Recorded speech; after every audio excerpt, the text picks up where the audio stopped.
Hello YouTuber family, કેમ છો? સૌને ગુડ મોર્નિંગ, જય શ્રી કૃષ્ણ. કોઈ જેમ જેમ ચાલુ છે કાનમાં ધૂમ અવાજ આવી રહ્યો, કાનમાં પાણી ભરાઈ ગયું છે. હું દર વખતે નીકાળ્યું તો નીકળી જાય, પણ તારે નીકળતું નહીં. ધમધમ અવાજ આવી રહ્યો, એના ટાઈમ પ્રમાણે નીકળશે. ઓય રામ,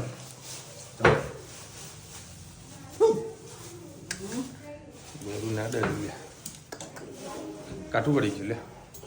લો ભાઈ, આજે થોડા વહેલા નીકળવાનો પ્રયત્ન છે. કમ્પ્લીટ ટિફિન ટકોરા જેવું રેડી થઈ ગયું છે મસ્ત. આજે છે ને રોજે દાળ ભાત નહીં બનાવું, ચાલશે. કારણ કે આ લોકોને જવાનું છે એક જગ્યાએ જમવા માટે. હે ધર્મી મારા સાસુ બધા ત્યાં જમવા નહીં, મારા માટે સ્પેશિયલ સબ્જી બનાવી છે. પેલી થેલી આવી પડશે તારે. થેલી તો આ રહી લાઈન છે. આજે વડે અમદાવાદ જવાનું નહોતું, પરંતુ 3-4 લોકોનો ફોન આવ્યા કે ભાઈ અમે આવવાના છીએ, તો ભાઈ આજે નીકળવું પડે એમ છે. અને કાલે જે ધમાલ કરી છે બે જણાએ, જબરજસ્ત ધમાલ કરી છે કાકાના જોડે. તો હે ટોમ એન્ડ જેરી, બાજમ બાજ. અને જો લોબડી યાદ આવ્યું કે ભાઈ મારું વેટ 75, 62 આસપાસનું હતું, બરાબર. જો કે મને કશે લખ્યું નતું, મને એટલું ખબર હતું 62 કિલો એટલું હતું ને, 62 હતું. 75 રુચિદાયક કરીને આવ્યું છે મને, ખવડાઈને ગરમા અદ્ભુત લાભ મળે. 75 કિલો વજન ઘણું સારું કહેવાય. મારું રુચિના બંને સેમ ટુ સેમ વજન થઈ ગયું, પણ તોય મને કોઈ જાડું કહેતું નહીં. આને બધા જાડું કે હે ધનુ, આને કેમ જાડું? થેન્ક યુ એ જાડે, thank you. Hey Dhanu, good morning. આજે આપણે દહીં ભીંડી બનાવવાની છે. એના માટે ભીંડાને આપણે પહેલાં સોતે કરવા માટે મૂકી દઈએ બીજા આજ બાઉલમાં. એમાં જશે સરસ કઢીને મૂકી દઈએ.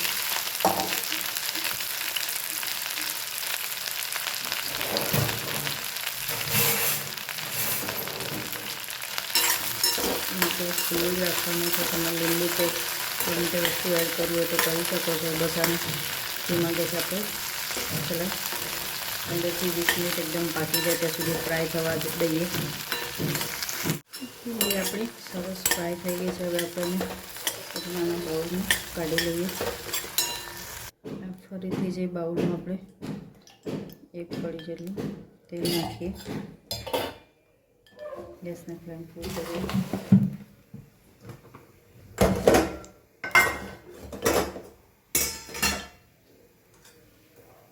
એમાં એડ કરીએ રાઈ.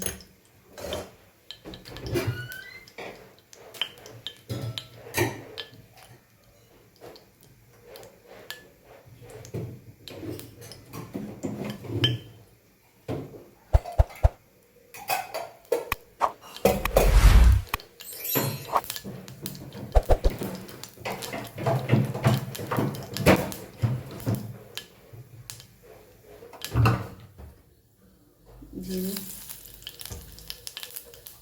હિંગ અને ચોપિંગ કરેલી નાને ડુંગળી એડ કરી દઈએ.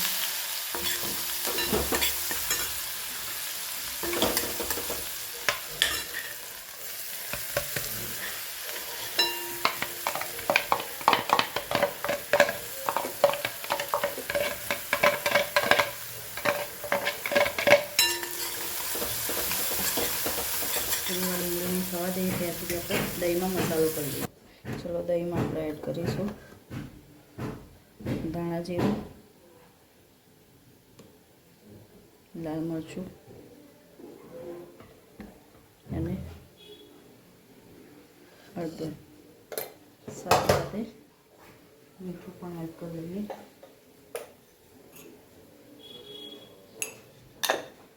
સરસ દહીંને ફેટીને મિક્સ કરી લઈએ.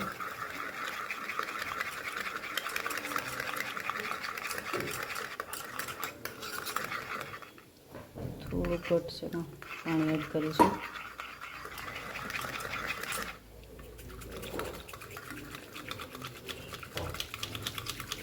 આ મસાલો છે, આપણે ડુંગળી થઈ ગઈ છે એમાં એડ કરી લઈએ.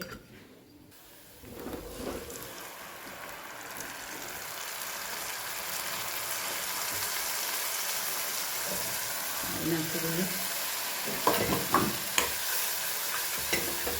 થોડું ઘટ થાય ત્યાં સુધી આને પાકવા દઈએ.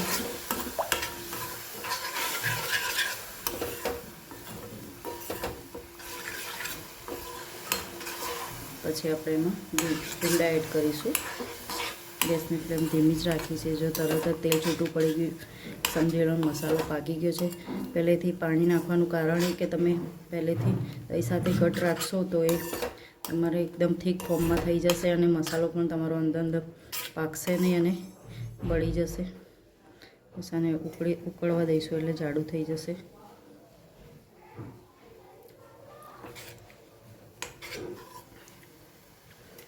ઉપરથી અમે લસણ વાટીને નાખવો તો નાખી શકો છો.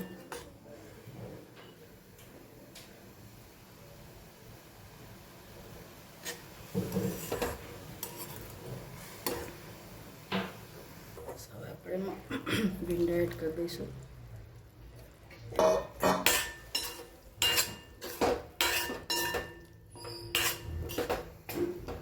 થોડીક વાર સરસ ઉકળવા દઈએ. મસાલો અંદર દહીંનો મસાલો ભીંડીમાં બેસી જશે. સરસ મજાની આપણી દહીં ભીંડી તૈયાર થઈ જશે. ઉપરથી આપણે એમાં તેલ પણ સરસ છૂટું પડી ગયું છે. આપણે સરસ મજાની દહીં ભીંડી તૈયાર. ચલો આવજો. જય શ્રી કૃષ્ણ. બરાબર ને વાયરસ થઈ ગયો છે. આ ભાઈને વાયરસ થઈ ગયો. આમને કોઈ ડાયાબિટીસની તકલીફ છે? ડાયાબિટીસની તકલીફ છે. ચેક કરો આનો. હા, હજુ મોટી જીબડી કાઢો. હા, બસ વધારે ટેન્શન બહુ કરે છે. હા, ટેન્શન નહીં રાખવાનું.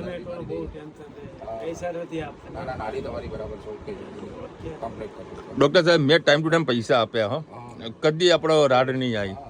ચેક આપે બધા પાસ થયા કે ના થયા? તો પછી યાર પૈસા રાખે નહીં તારા અમારા નથી રાખતો તો તમારા તો પછી યાર તમે યાર લાખો ના રાખે તો પછી તમારે જો લાખો ને અમારે કરોડ ટર્ન નહીં કરવાના. અમારે તો યાર ટર્નઓવર વધારે કરવાનું. હાલો કાયમ મહિના પછી માલ આપવાનો હોય, પછી દવા આપવાની હોય, બધું કરવાનું હોય. ડોક્ટર છે ફેમિલી ડોક્ટર છે. ફેમિલી આપણે ડોક્ટર જે તારા અમારું દવાખાનું અહીંયા છે. આપણે 3 લાખ 32 આપણે બેજરા જૂના તોપખાનાની સામે જૂના તોપખાનાની સામે ક્યારેક મુલાકાત લેજો. અને બીજી બ્રાન્ચ ક્યાં આગળ? માનસામાં. બીજી બ્રાન્ચ માનસામાં. લેડી ડોક્ટર ત્યાં બેઠા છે. એના માટે એકવાર મુલાકાત લેતા રહેજો. 24 કલાક સારવાર ચાલુ છે. જીગરભાઈને તો થઈ ગયું છે કમ્પ્લીટ.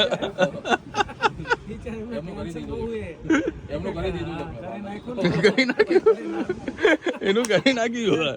જો ભાઈ અમારા છે ને ભાઈ વાળા, શું નામ થતા તમારું? ભરતભાઈ. આમનો એક રોલ કયો સારામાં સારો હતો? યમરાજ અને પછી ભિખારી. ખરેખર ભાઈ ટોપ લેવલનો જે રોલ હતો, ગજબ મજા આવી મને. ભાઈ બહુ મસ્ત કામ કર્યું. ગુડ ઇવનિંગ, જય શ્રી કૃષ્ણ. આજે આપણે બનાવવાનું છે ગલકાનું શાક. એમાં રાઈ એડ નહીં કરીએ, એમાં આપણે ડાયરેક્ટ પહેલાં જીરું એડ કરીશું. જીરું થઈ જાય એટલે એમાં એડ કરીશું હિંગ,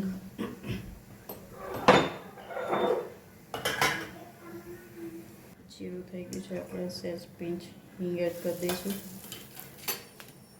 એમાં એડ કરીશું ડાયરેક્ટ જ ગલકા.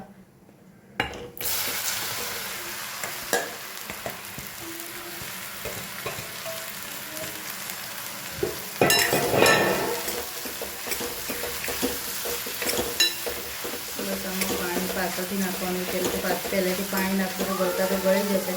અમુક ગલકા આખા રહેશે તો ટેસ્ટ નહીં આવે. તો સાથે સાથે આપણે બધા મસાલા કરી દેવાના છે. હળદર, ધાણા જીરું,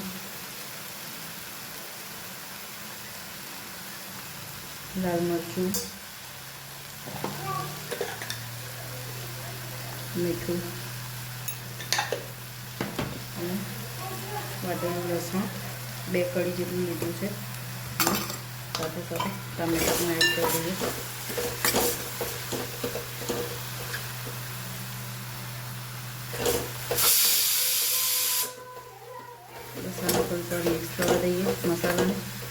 એમાં એડ કરીએ આપણે ગોળ. આવું ચટપટું શાક ઘણા લોકો એમાં કોકમ પણ નાખતા હોય છે. કોકમ નાખો તો પણ ખટમીઠું ટેસ્ટ ખૂબ જ સરસ આવે છે. થોડીક વાર થવા દઈએ, એમાં ગોળ એડ કરીએ. બસ એમાં ગોળ એડ કરી દઈએ અને હવે ઢાંકીને સરસ થવા દઈએ.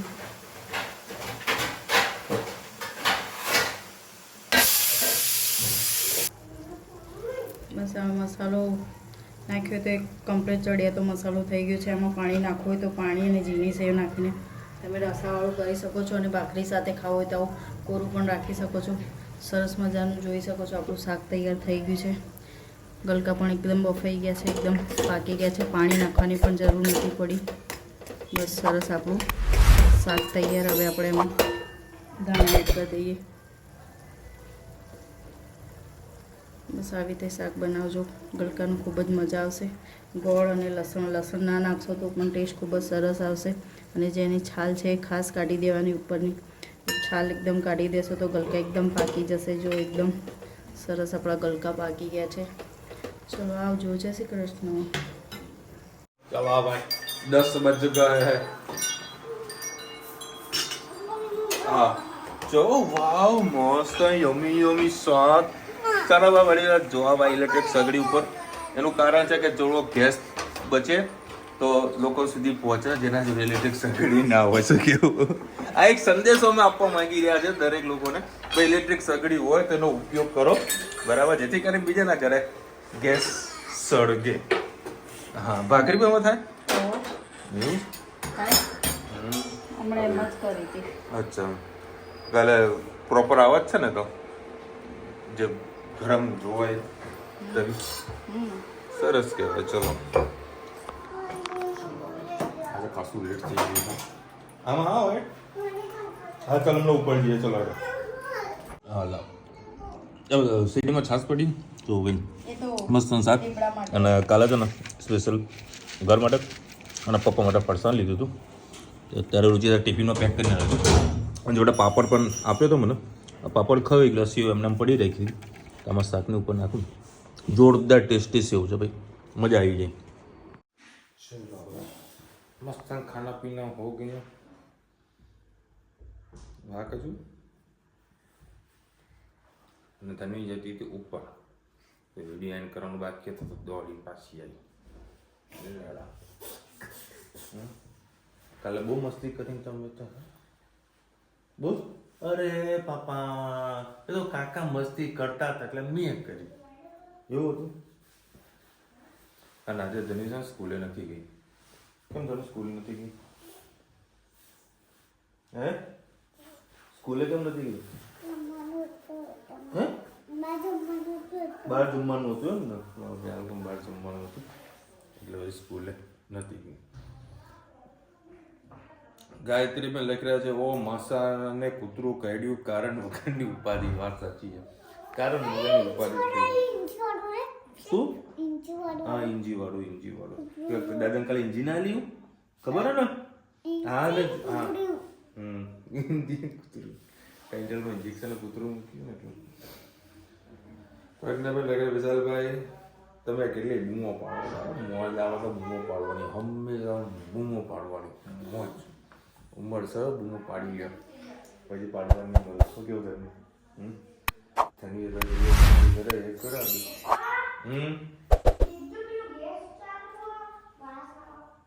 હું જોઈ લઉં તો જો તને જોઈ લઈ શકું. કુમુદબેન લખી રહ્યા છે ભાઈ ઉપવાસ રાખીને થાળી ભરીને જમના જમણ. હવે ઉપવાસ ખાતા પીતાનો ઉપવાસ ખાતા. હા દીકરા તવી પડી ને તવી છે રુચિતા. કોઈ હાલ કઈ ગેસની સ્મેલ આવે છે. ગેસ તો બંધ છે, બધું બંધ છે. હા તો તવી તો હોય જ કે દીકરા. બધું બંધ છે. ઇલેક્ટ્રિક સર્કિટનો ઉપયોગ રોજ રુચિતા કરે જ છે. આવા થોડોક વધારી રહી છે જેથી કરીને લોકોના ઘરમાં ગેસ સારી રીતે આવે. તો બોલছে ના પાણી ગાડી દેખાય એમાં પાણી ભેટાતા ફાડેલી. આપણે ઇન્ડિયા લખી રહ્યા છે જ્યારે યુદ્ધ શરૂ થાય ત્યારે કોઈએ વિચાર પણ નહોતો કર્યો કે આટલી લડત આપશે ઈરાન ભારત પણ એ વહેમમાં રહી ગયું કે અમેરિકાના સમર્થનમાં રહ્યું. ભારતને પણ એમ જ હતું સરકાર બદલી જશે તો ઈરાનની પણ પાસા ઉલટા પડી ગયા. હા સાચી છે ભાઈ. કોના કે તો પાસા ઉલટા પડે ને કાંઈ કશી ખબર જ ના પડે. અમુક સિચ્યુએશન જોઈને જ બધા ડિસિઝન લેવાતા હોય.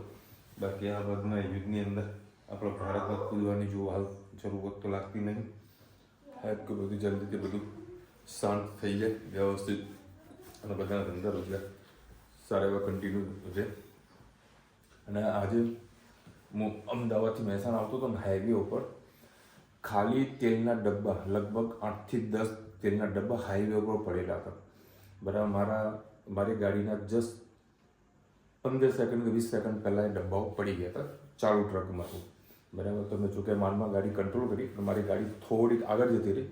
નકર હું ગાડી સાઈડમાં કરીને તેલના ડબ્બા બધા હું લઈ લે. તો છોટાથી આગળ ઊભો હતો એટલે મેં એને બોલ્યું. મેં કીધું ભાઈ તારા તેલના ડબ્બા કે ના કે આવી તો પડી રહ્યા હતા ને તમે સાઈડમાં કરવા માટે કીધું ચલો ભાઈ સારું કામ કર્યું. તે તેલના ડબ્બાની ગાડી છે ને મને આગળ મળી. એનાથી મેં ઓવરટેક કરી પોલીસવાળાને કહી દીધું આવી એવું થયું છે અને તેલના ડબ્બા બધા ખાલી ડબ્બા હાઈવે ઉપર પડી ગયા હતા. બરાબર ત્યાંની બેદરકારી કહેવાય. આ તો સારું કહેવાય કે ભાઈ ચલો કોઈ જોખમ કોઈનો કશું કોઈ એક્સિડન્ટ ન થયું. જો એક્સિડન્ટ થયું હોત તો હવે તે વખત ગાડીની સ્પીડ છે ને ઓલમોસ્ટ બધાની 80 થી 100ની વચમાં હોય. 80 તો મિનિમમ હોય એટલી સ્પીડમાં ગાડી એ રસ્તા પર એવું થયું હતું. તો પોલીસને જાણકારી આપી અને પોલીસવાળા ટ્રકને રોકી હતી. પછી એમને શું કર્યું એ ખબર નહીં. બાકી હું આ લોકોને તો ના છોડું. જે કહેવા જેવું તો કહી જ દેવાનું. ચલો મળીશું નવો વિડીયો સાથે નવો મજમાસીને સાથે. ત્યાં સુધી હમણાં પણ જય હિન્દ ભારત માતા કી. અને વિડીયો ગમે તો ફટાફટ લાઈક કરો, શેર કરો, સબસ્ક્રાઈબ કરો ભૂલતા નહીં. રાધે રાધે.